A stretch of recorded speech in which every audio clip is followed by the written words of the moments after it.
Assalomu alaykum, qadrli hamshaharlar. Mana xo'jayinim, ikkinchi guruh nogironi. Hech chetda ishlamaydi. Biz bitta pensiyaga kun ko'ramiz. Mana yosh bolaman. Men o'zim hech chetda ishlamayman. Mana uyimizda ahvol mana bunaqa bo'lib yotibdi. Mana ko'ringlar, mana gazlarimiz avariya holatda. Mana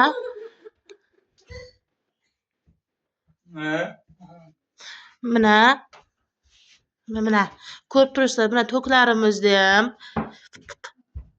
bunaqada yashamash kerak, o'zi mumkin emas. Mana ko'rib turibsizlar.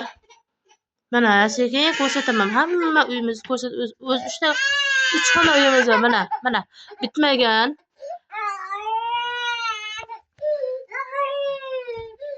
Mana ko'rib turibsizlar. Remont qilg'izak desak, sharoitimiz yo'q.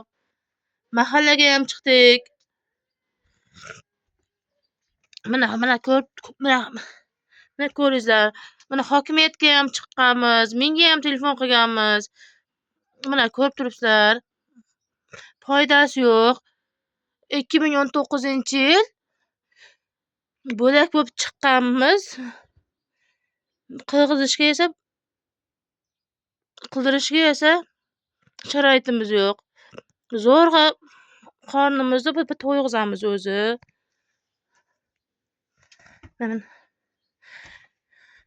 Mana tashqarini ko'rsataman endi. Iltimos yordam beringizlar.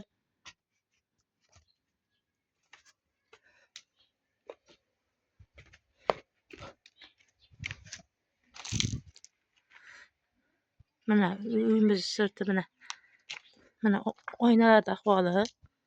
Mana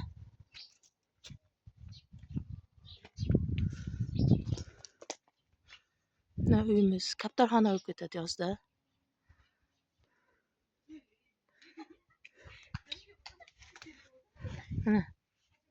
Mana uyimiz ahvoli. Mana ko'rib turibsizlar.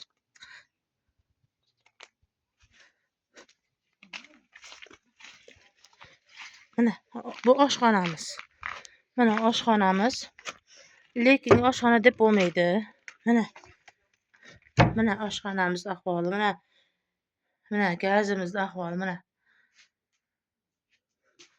Mana bu oshxonamiz, mana bu gazimiz. Mana shunda ovqat qilamiz.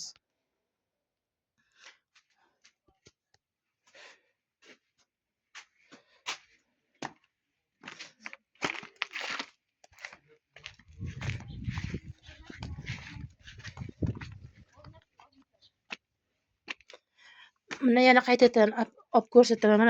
Mana uyimiz ahvolini mana toklarimiz mana shu ahvolda.